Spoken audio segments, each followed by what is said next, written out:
Olá, vivemos um momento de grandes perdas.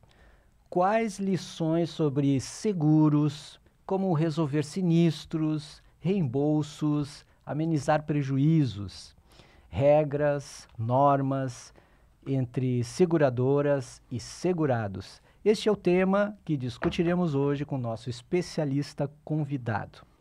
Está começando mais um episódio do podcast Apoia-te.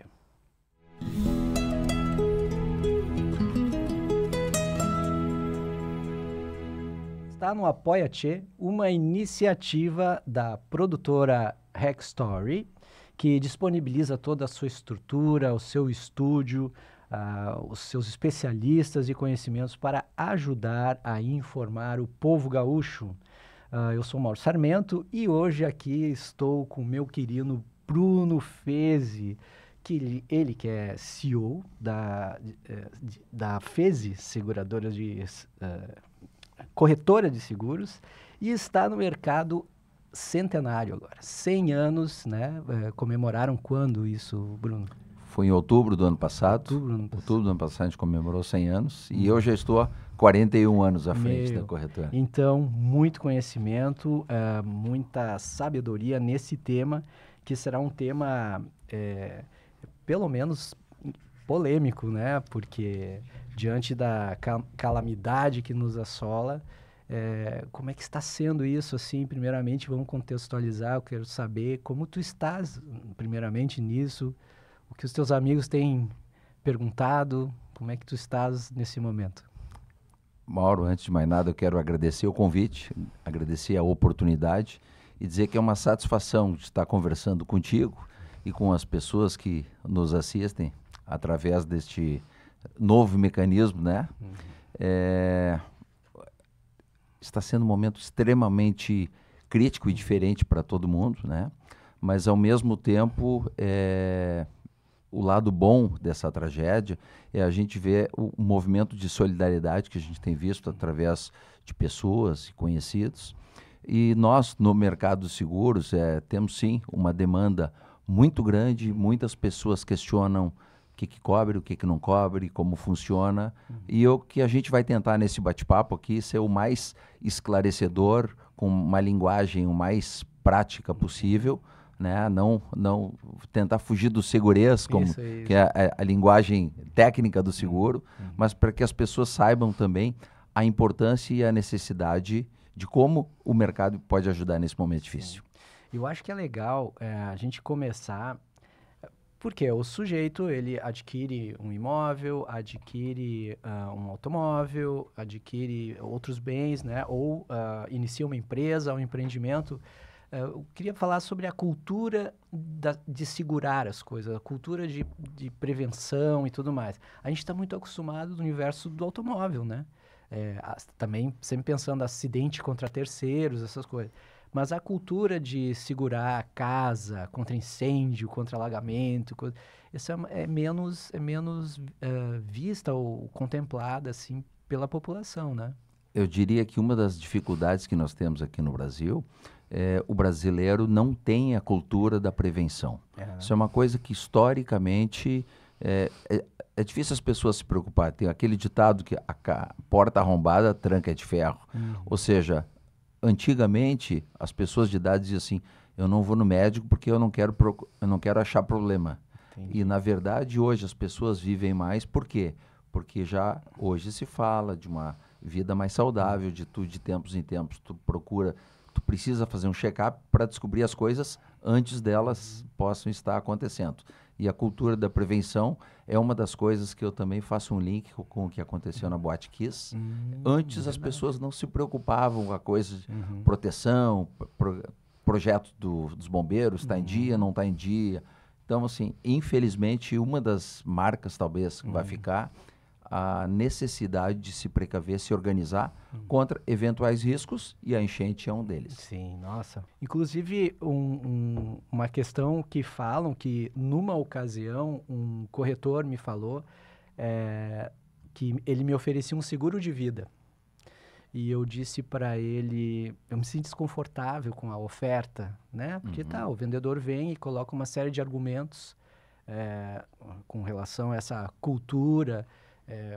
Pode acontecer alguma coisa na tua vida, impossibilita de tu continuar com as coisas, né? Acidente, seguro de vida.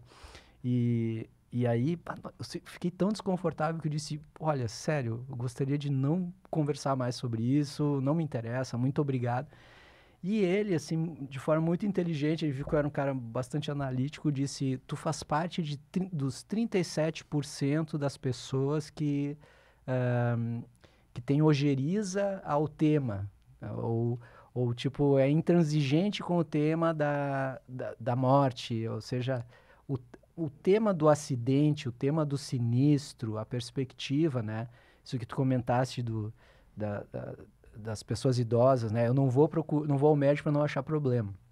E como a cultura vai transcendendo, né? Enfim, seguro de vida, seguro de imóvel, o universo dos seguros, os tipos de seguro, assim, que hoje tem, porque tem gente que perdeu vida, tem gente que perdeu imóvel, tem gente que perdeu carro, tem gente que...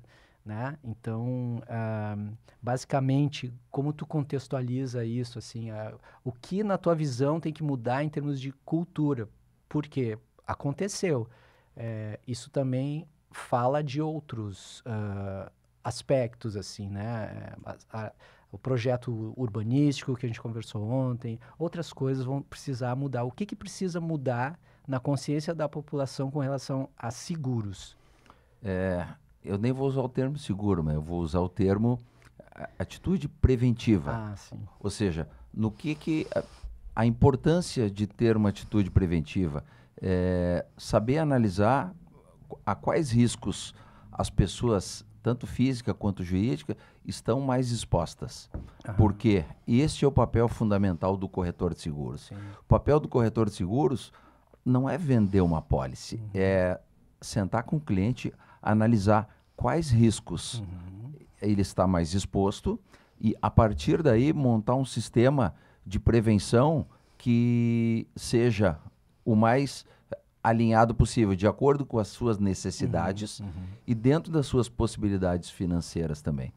E a importância de, nesse bate-papo, lembrar aos clientes que uma pólice de seguro, na verdade, é um contrato. Como contrato, tem direitos e deveres do segurado, direitos e deveres das seguradoras.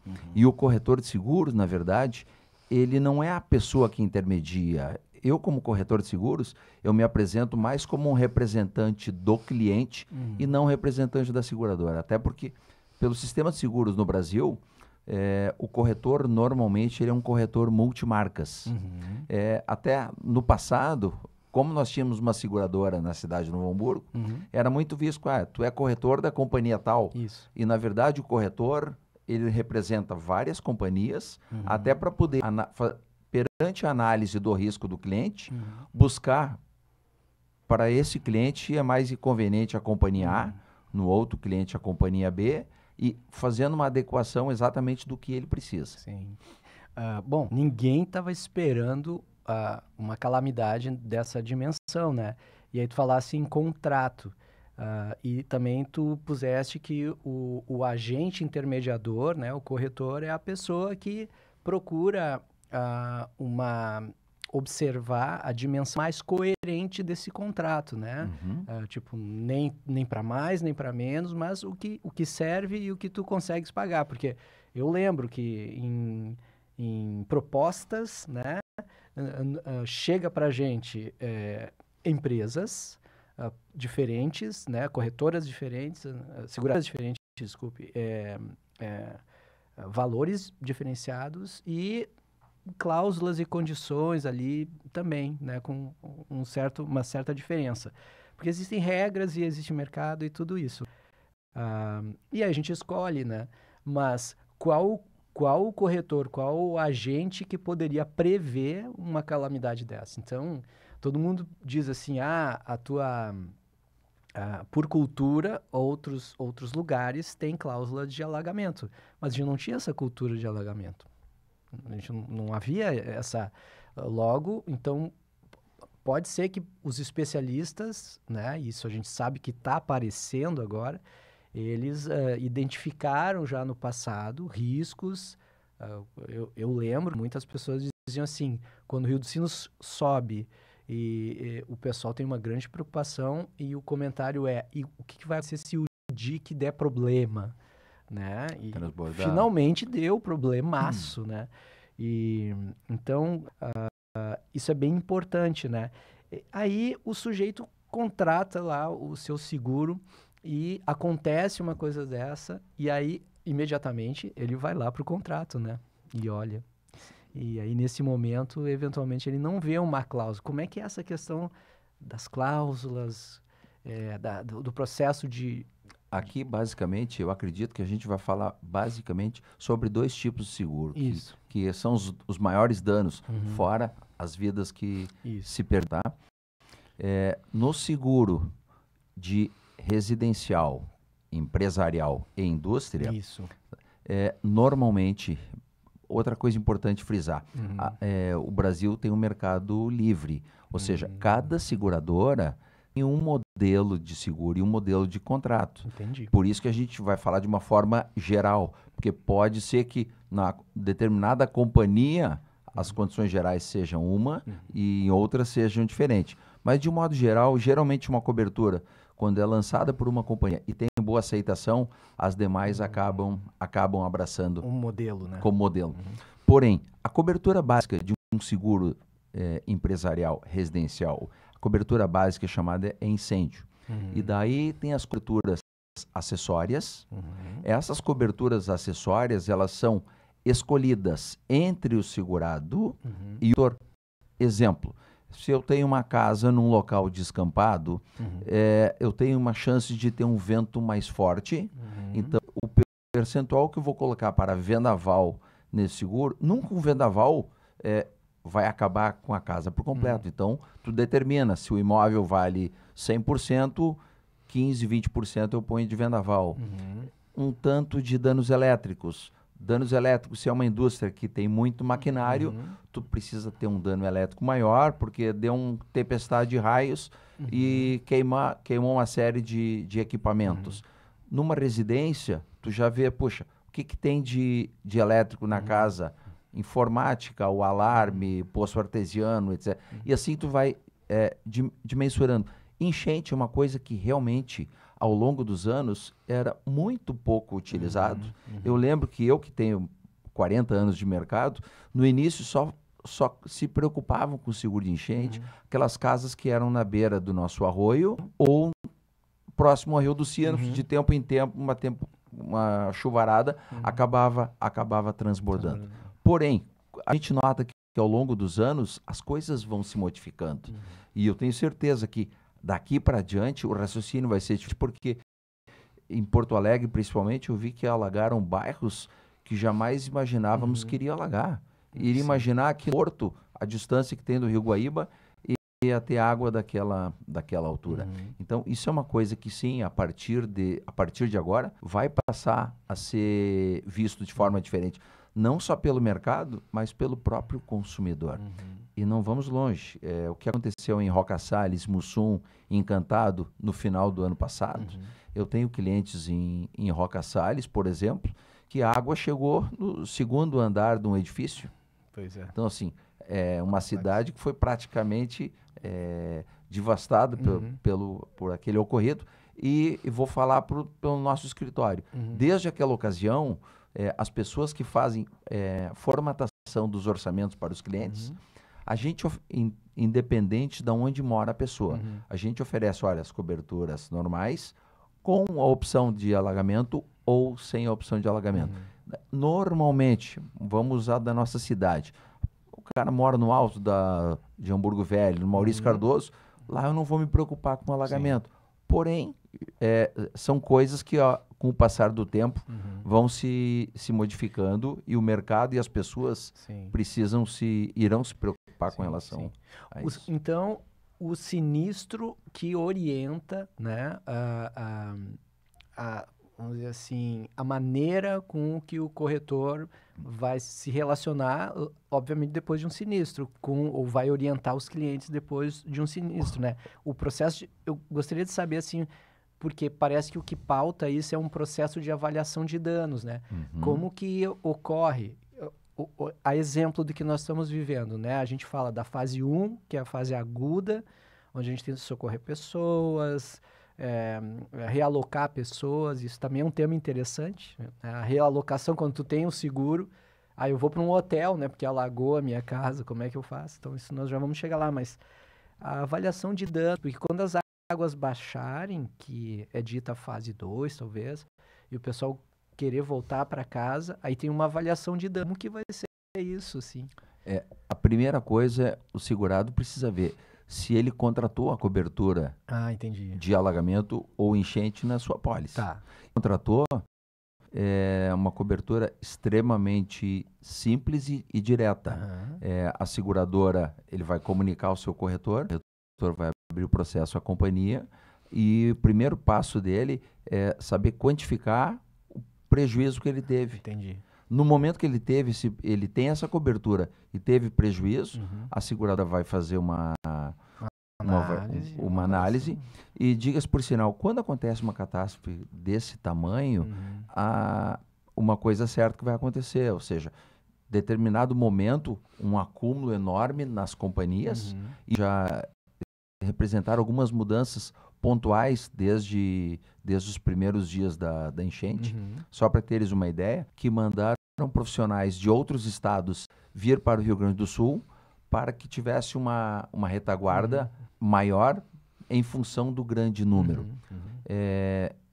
Ele faz parte da sociedade. Sim. Ele está preocupado em fazer o mais rápido possível a solução do seu problema, porque a maior propaganda que a companhia e o corretor têm é o cliente assim, eu tinha seguro e funcionou muito bem, e fiquei satisfeito com o serviço. Essa é a reputação das seguradoras, das marcas. Exatamente. E para tu ter uma ideia, tem seguradoras que chegaram a colocar no seu 0800 uma chave quando é uma ligação, porque normalmente o 0800 é do Brasil inteiro, vai numa central. Quando tem ligação do Rio Grande do Sul agora, é colocado na frente. Entendi. Para que interessante. Para poder ser agilizado o a experiência do cliente, né? O pessoal se preocupa com isso. Então tem essa questão, né, da avaliação de danos. Quem é que avalia, no caso da cultura do carro, sempre pautado pela cultura do carro. Quando se fala em seguro, seguro de carro, eventualmente seguro viagem, que quem viaja, assim, né, tem. Mas no universo do seguro de carro é o especialista da mecânica, né, que tem a parceria com a seguradora muitas vezes. E lá na residência é você, né? Na verdade, em cada parte danificada, no caso de uma enchente, ele vai precisar chamar alguém para... Sempre é importante a gente aproveitar isso por uma mensagem muito importante. Seguro não visa lucro. Seguro visa a reposição de uma perda.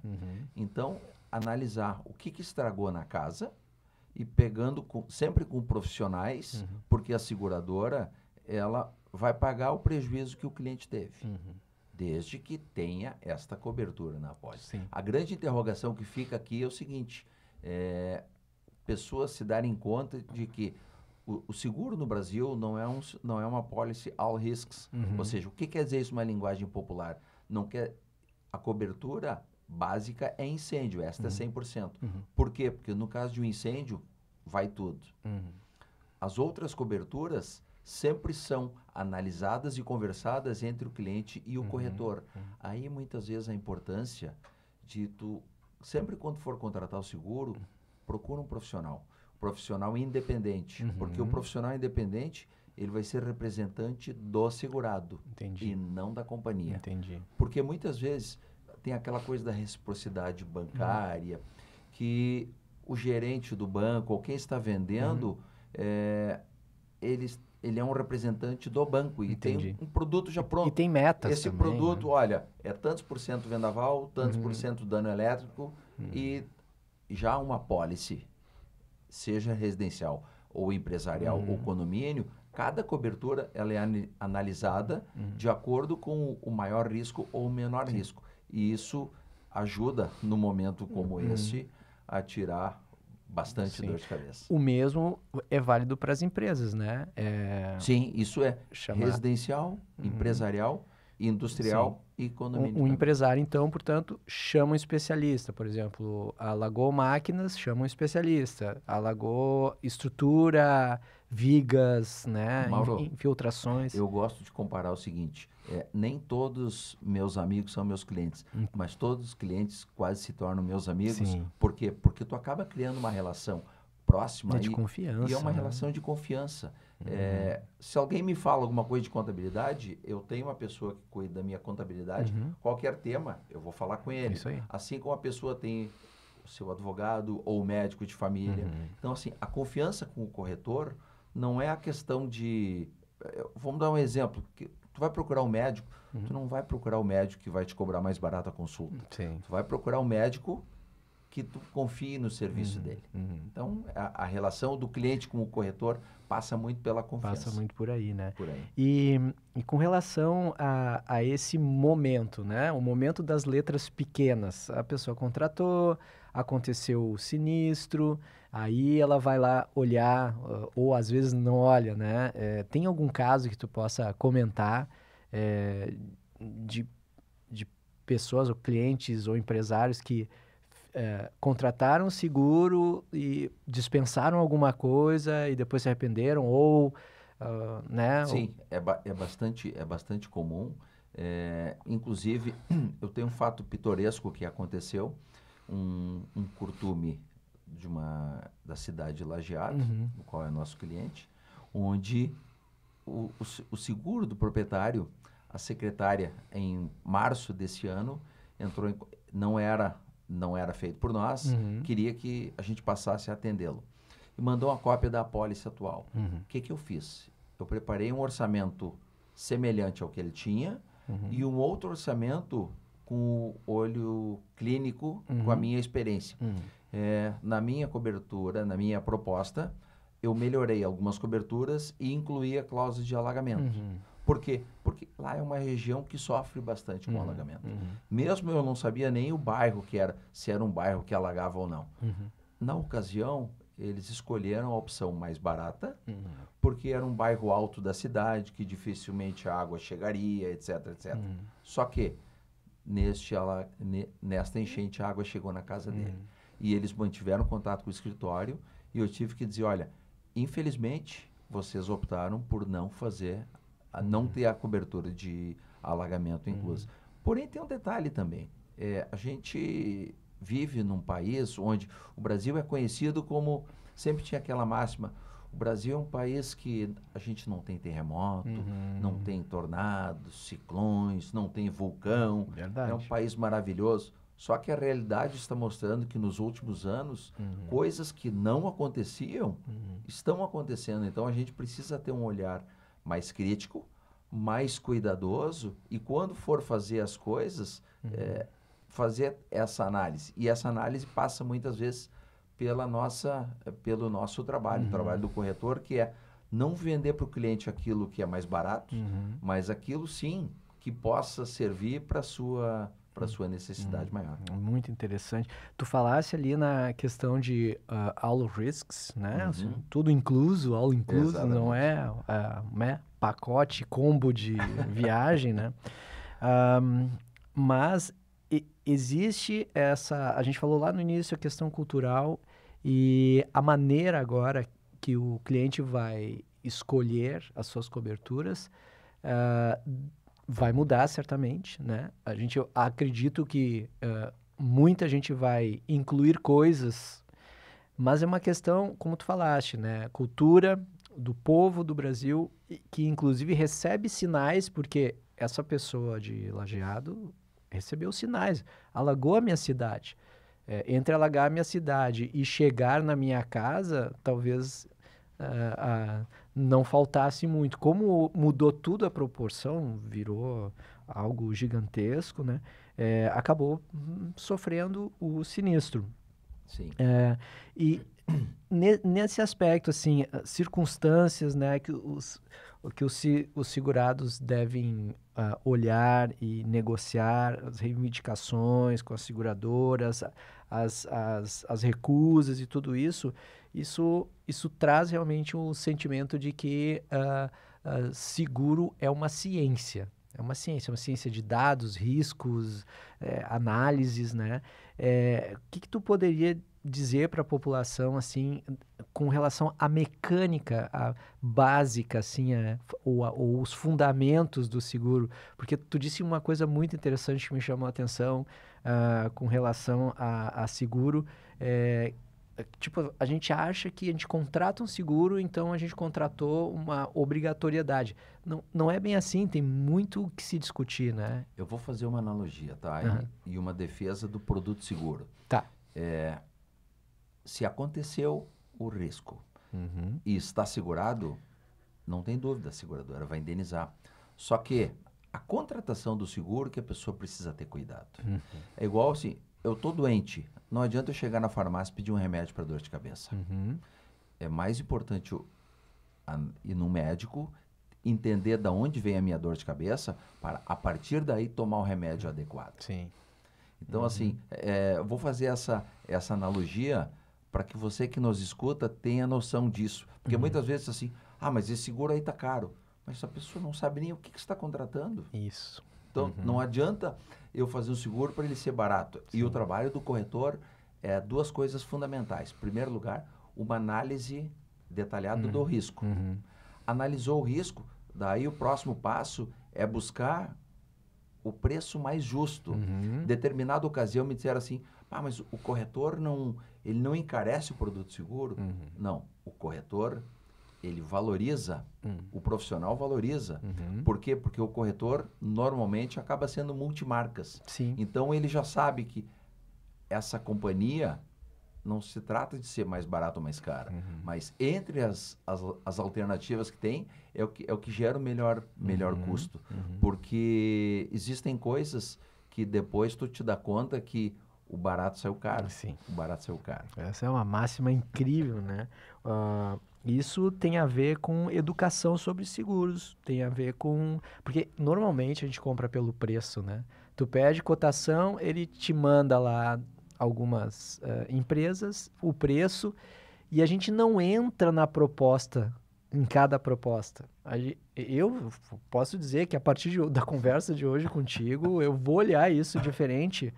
A gente entra pelo preço. Isso aqui cabe no meu bolso, isso aqui tá razoável. Ou sei lá, vou pegar a do meio, nem é tão caro e nem é tão barato. Assim, é um raciocínio simplista, né? Muitas vezes sei lá, pelo trabalho de pegar um contrato, fazer uma análise criteriosa, ler toda a proposta, ler toda a outra proposta, ver que aqui é mais barato, mas não cobre algo. E outra coisa também, assim, o mercado com o tempo vai se modificando. Uhum. Então, muitas vezes, assim, uma coisa que no passado era de uma forma, hoje é outra. E vamos falar um pouquinho do seguro de automóvel, que é uma coisa que eu brinco que aqui no Brasil, seguro de automóvel, na verdade, eu não vendo. Os clientes me compram. Isso. Porque a gente tem muito aquela cultura de seguro eu quero ter porque a todo momento eu vejo um carro sendo roubado, um carro batendo. E hoje as apólices de seguro, de um modo geral, já contemplam na apólice de carro se o carro passou por um alagamento ou enchente, água doce, importante frisar nisso, terá cobertura. Por que água doce? Porque água salgada seria que antigamente, muitas vezes, tu ia de uma praia para outra, tu ia pela beira da praia, Sim. ali não era um local apropriado para andar de carro. Sim. Então as apólices acabam, de um modo geral, elas contemplam, até eu trouxe para nosso para abrilhantar o nosso bate-papo. Muito legal. Vou dar um exemplo aqui de uma apólice de automóvel. Uma cobertura contratada.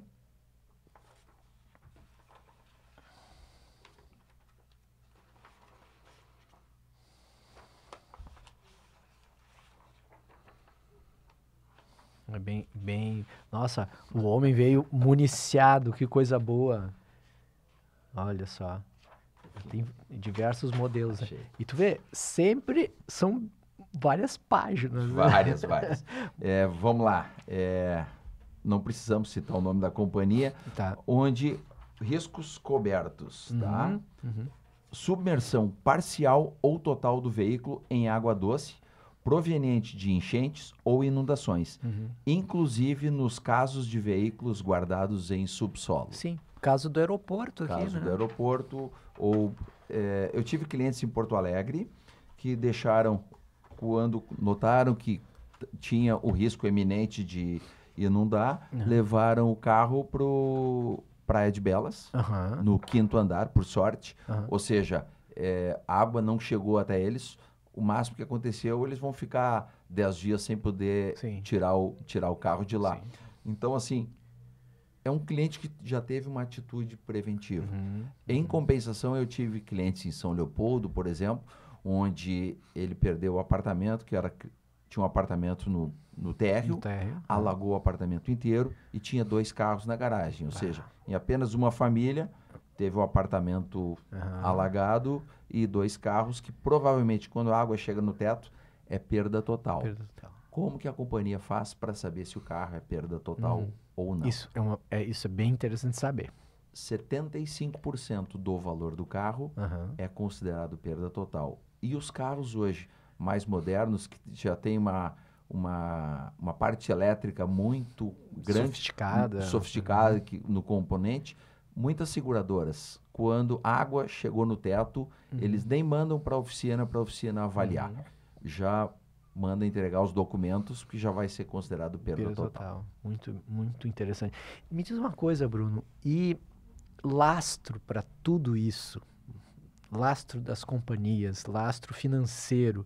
Porque vamos combinar, né?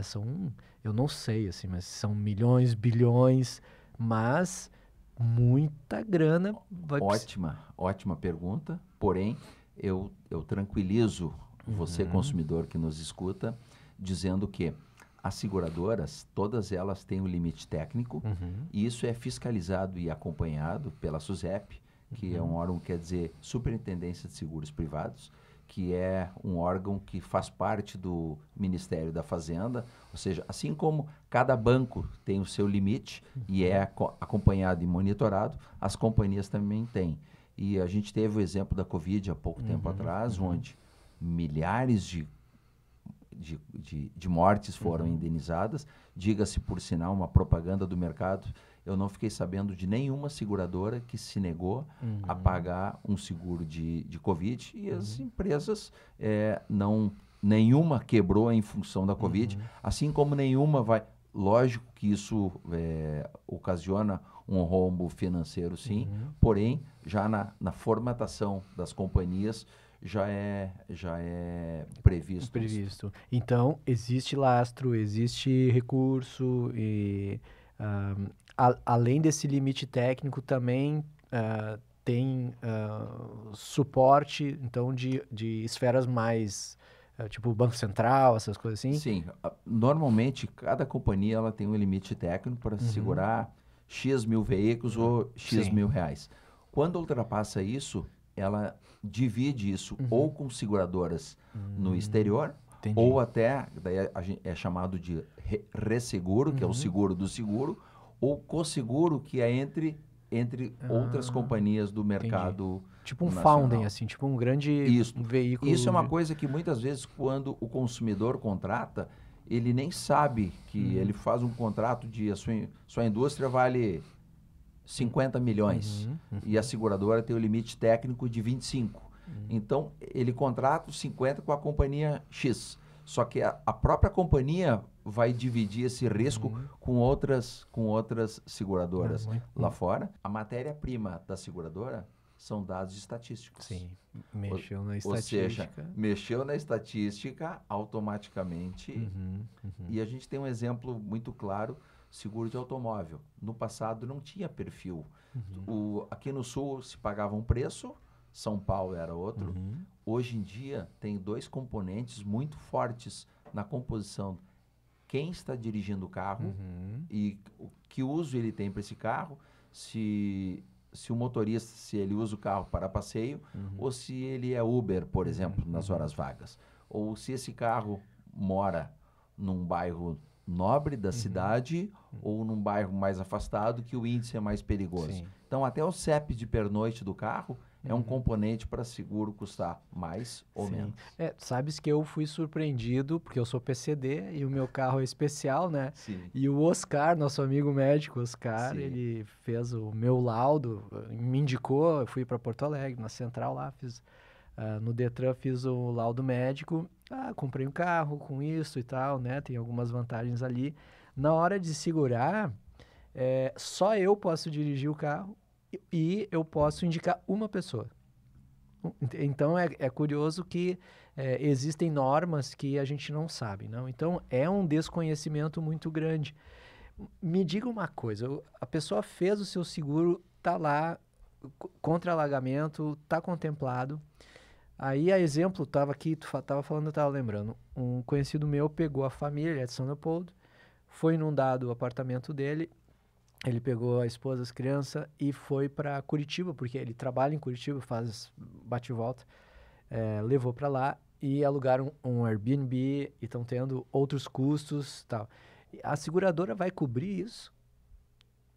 Tipo, o Airbnb, esses custos de realocação. Vamos Lá. Ou existe uma cláusula específica? Existe uma cláusula que chama-se, tu está falando no seguro Ele tem residencial. o seguro residencial, e ele Isso. colocou alagamento. Certo. E aí tá, alagou. Ok. Aí ele saiu dali e foi... Se eu tiver junto a perda de aluguel, ou seja, vai permitir que eu pague uma locação de um outro espaço Isso. enquanto meu imóvel está sendo reconstruído. Exatamente. Tá. Assim como as empresas, de um modo geral, elas têm também uma cobertura chamada de reembolso das despesas fixas.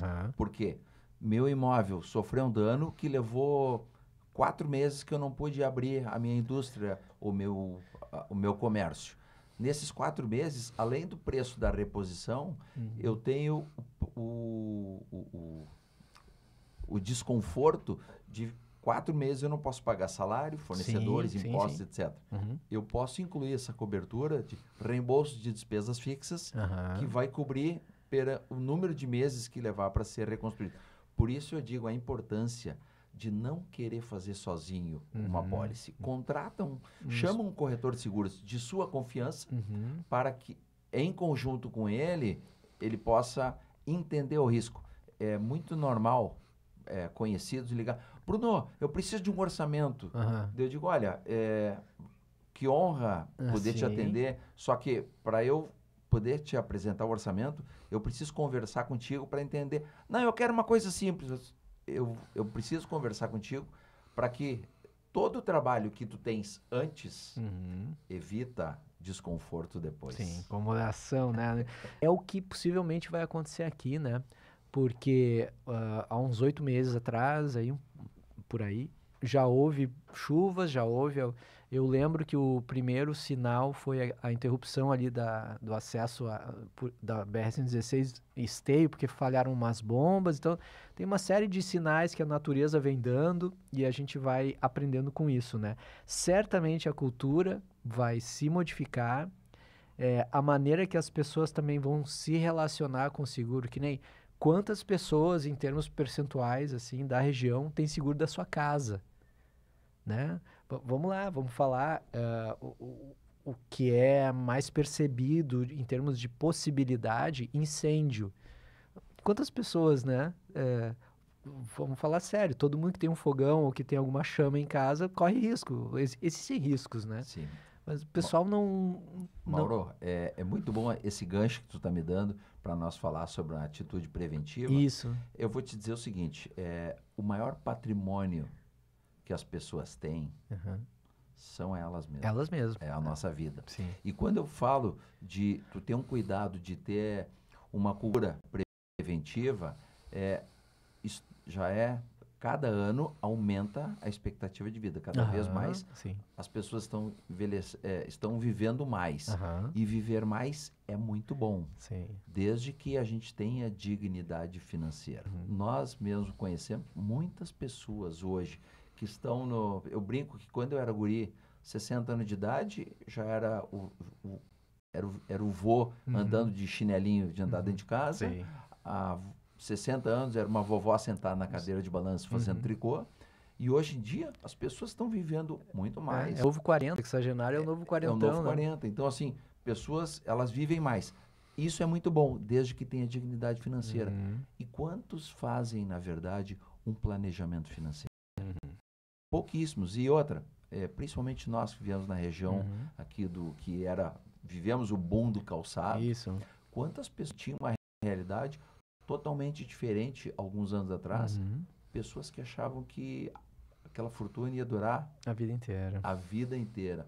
Então, assim, isso também é uma atitude preventiva e é nosso papel sentar com o cliente, fazer uma análise organizada de que eu preciso ter uma velhice tranquila. E velhice tranquila não quer dizer ganhar muito. Sim. Quer dizer tu saber organizar e separar uma parte para aquilo. E ao mesmo tempo, eu brinco, de cada 100 pessoas, 85 passam dos 65 anos. Seguro de vida é importante, né? Você é um pai de família, transita por aí, enfim, né? A família depende de ti, é um provedor, enfim, então seguro de vida. Aí seguro do automóvel. Tem um automóvel, é interessante fazer um seguro para si, um seguro para terceiros, né? Um seguro alagamento agora, que vai entrar na cultura. Aí você tem uma residência, né? Você vai viajar, tem o seguro viagem, porque existem já algumas obrigatoriedades. Por exemplo, vai fazer uma viagem internacional, tem que ter. Né? Ou uma viagem a trabalho, a empresa já exige que tenha um valor ali incluso são bastante aspectos para olhar.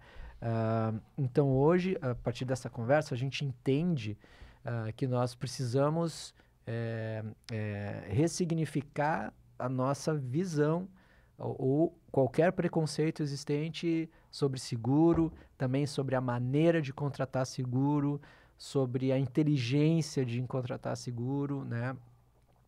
O auxílio de especialistas para contratar seguro, uma companhia de credibilidade, uma companhia que também não estabeleça um pacote, um combo e um valor para encantar o cliente, porque isso realmente existe. Não adianta, tem companhias e companhias, né? O que mais, Bruno? O que a gente não falou, assim, que seria, na tua visão, assim, algo importante para o momento, né? Claro, agora, primeira onda, atender urgência, ser generoso, fazer doações, ser voluntário, aquele sentimento interno. Segunda onda, reconstrução. Terceira onda, estratégias de futuro para a gente evitar que eventualmente isso possa acontecer no futuro. Não sei, né? Mas o que tu pensa Eu penso na tua que visão, assim, como especialista, sabe? A grande mensagem, a leitura que eu faço por tudo que aconteceu, a importância de sempre ter uma atitude preventiva feita as coisas. Pensar nas coisas antes delas acontecerem. E outra, as grandes empresas, as pessoas bem-sucedidas, sabem a importância de ter seguro de tudo. E vamos te dar um exemplo. Estava num bate-papo parecido alguns dias atrás, daí perguntaram das grandes... um detalhe que eu esqueci de falar. Um dos problemas que as seguradoras já estão enfrentando com essa enchente, já não existe praticamente mais carros disponíveis para locação, porque aquelas pessoas que vão ter seu carro indenizado, enquanto que não chega o cheque da seguradora, não chega a indenização da companhia, eles têm direito a X dias de carro reserva. Não tem mais carro disponível, porque uma das grandes locadoras que alimentava o mercado era a Localiza, que tinha os seus carros todos no aeroporto, que teve um grande prejuízo. É verdade. Por que eu lembrei disso? Existem frotas de grande número, ou de veículos ou caminhões, que muitas vezes faziam análise assim do autosseguro. Entendi. Eu tenho 300 caminhões, se eu cuidar, se eu perder 3 caminhões por ano, Sim. é mais barato eu fazer essa análise, eu fazer a gestão disso do que fazer um seguro dos 300 da veículos. frota inteira. Da frota inteira. Aham. Só que a gente acabou de ver na Localiza um exemplo que A frota inteira. a frota inteira foi para o espaço. Né? Sim. Então, sempre, muitas vezes, se é difícil para a empresa manter o bem, imagina tu precisar repor esse bem. Essa que é a questão. Super. Bom, a gente vai se encaminhando para o final da nossa conversa. Muito grato, cara, de te rever primeiramente, né? Porque estamos correndo por aí, então raramente nos vemos. Eventualmente em algum lugar, algum restaurante, algum lugar que tu tá lá reunido com a máfia, né, velho? Os imortais, teus amigos imortais, maravilha. E você que nos segue e que nos ouve e nos segue no Spotify, por favor, compartilhe esse podcast, vai nos ajudar bastante gente que está nesse dilema em como lidar com essas questões de seguro. Você que nos segue no YouTube, não deixe de deixar o seu like para nós, a gente agradece muito, e também compartilhe com seus amigos, seus conhecidos, informações muito boas. Considerações finais, querido. Mauro, eu quero, antes de mais nada, agradecer mais uma vez a oportunidade. E a você que nos escuta ou nos assiste, eu quero deixar o meu e-mail, o meu contato, que se você tiver alguma dúvida pontual que necessitar de ajuda, principalmente no momento difícil, a gente se coloca à disposição para tentar solucionar, mas tenha certeza, se você tem a cobertura de alagamento e de enchente, seja a seguradora que for, as companhias, elas estão, todas elas, preocupadas em atender, em diminuir o prejuízo dos clientes, porque ao menos o prejuízo material, porque tem aquele prejuízo que a gente não consegue dimensurar, é a perda de fotos, perda de muitas coisas, objetos de casa, que é uma lembrança de uma viagem e tal, que isso é impossível do seguro repor. Porém, as seguradoras estão empenhadas e o mercado de seguros espera que esses problemas possam ser todos sanados dentro de cada um, dentro da sua ótica. Um abraço. Que legal. Muito obrigado, Bruno. Então, vamos colocar nas descrições do vídeo do YouTube as informações que tu cedeste agora. Obrigado pela generosidade. Obrigado a você que nos segue mais uma vez. Esse foi mais um episódio do nosso querido podcast. Não esqueça, apoia-te.